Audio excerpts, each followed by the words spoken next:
सृष्टि की उत्पत्ति से पहले कुछ पौराणिक कथाओं के अनुसार जब कुछ भी नहीं था तब केवल माँ काली ही थी।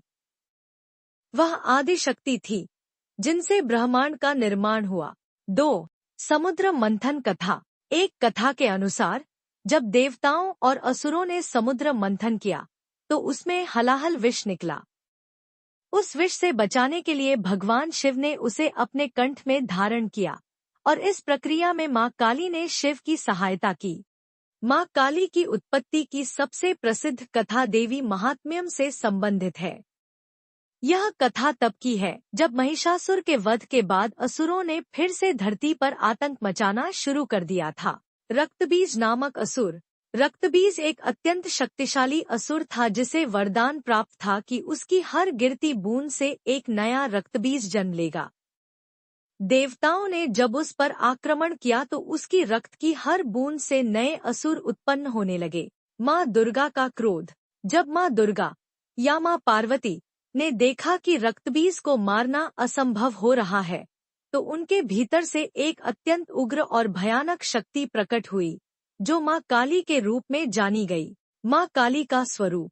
माँ काली का रूप अत्यंत भयानक था। काले रंग की देह, गर्दन में नरमुंडों की माला, हाथों में हथियार और कटे हुए सिर, लाल जीभ बाहर निकली हुई और त्रिनेत्रधारी। उनका यह रूप विनाशकारी शक्ति का प्रतीक था। रक्तबीज का वध करने के बाद भी माँ काली का क्रोध शांत नहीं हुआ। वह विनाश करती चली गईं और उनके तांडव से त्रिलोक कांपने लगा। देवता भयभीत होकर भगवान शिव के पास पहुँचे और उनसे सहायता की प्रार्थना की। भगवान शिव माँ काली के मार्ग में लेट गए। जब माँ काली का पांव शिव जी के शरीर पर पड़ा तो उन्होंने अपने होश में वापसी की और अपनी जीभ बाहर निकाल ली जो उनके वर्तमान स्वरूप का एक प्रमुख चिन्ह है।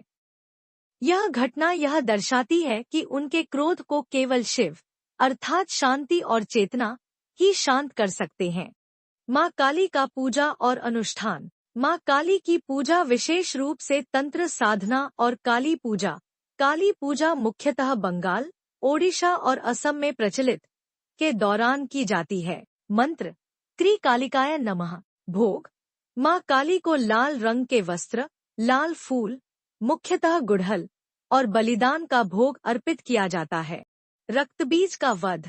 माँ काली ने रक्तबीज पर आक्रमण किया और जैसे ही उन्होंने उसे मारा उसका रक्त धरती पर गिरने से पहले ही माँ काली ने उसे अपनी जीभ से चाट लिया जिससे एक भी रक्तबीज पुनः उत्पन्न नहीं हो सका।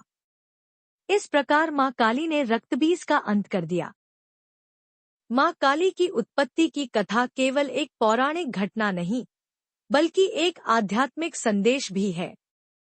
वह यह सिखाती है कि जब भी अधर्म, अन्याय और अज्ञानता का अंधकार फैलेगा तब माँ काली जैसी दिव्य शक्ति का प्राकट्य होगा जो बुराई का नाश कर धर्म और सत्य की स्थापना करेगी। माँ काली का स्वरूप जितना भयानक है उनकी कृपा उतनी ही कोमल और प्रेमपूर्ण है।